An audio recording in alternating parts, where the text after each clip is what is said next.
But the question is it important for anything else? Well,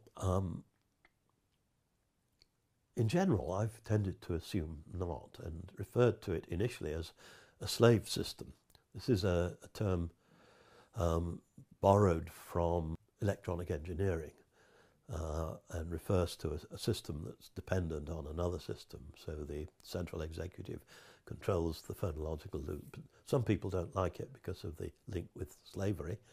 And also it's become clear that it's not just a system that is run by the central executive.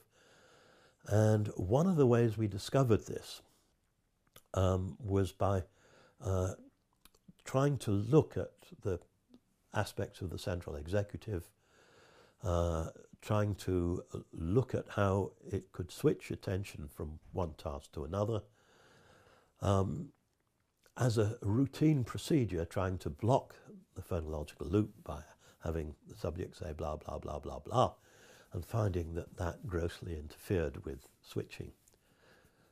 So often what you seem to be able to do is to, in a sense, run a little program in your head and use that to control behavior. So one example of this cropped up when I was in the States a few years ago, and we were driving to Memphis to see Elvis's place, and it was pouring with rain.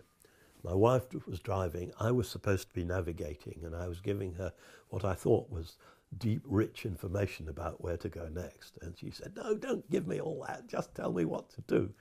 And so I said, okay, I can't remember what this was because it's not long-term memory, but I-37 to Memphis and go left. And she could memorize that much and hold it while driving, but anymore, and it tended to get lost. And I think a lot of the time we use it as a little shortcut. And in running experiments, it's surprising how often people will use verbalization to help them do something else. And I think that's because it's fairly easy to load up the phonological loop, to say something to yourself. It's pretty easy to keep it running so long as it's not too long, and it's very easy to retrieve it. And particularly if it's something where serial order is important, then it's very good for that.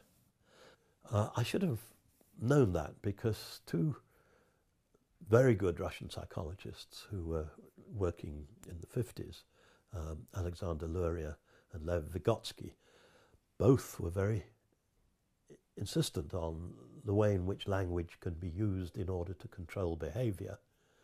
And Luria in particular did some very neat demonstrations of this, both with children, showing that they can't do this initially, but that as they get older, they can do it by speaking aloud, and then eventually they can control behavior subvocally.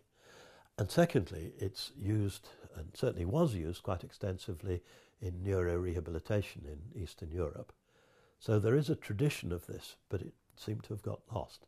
And I think we're just starting to rediscover it.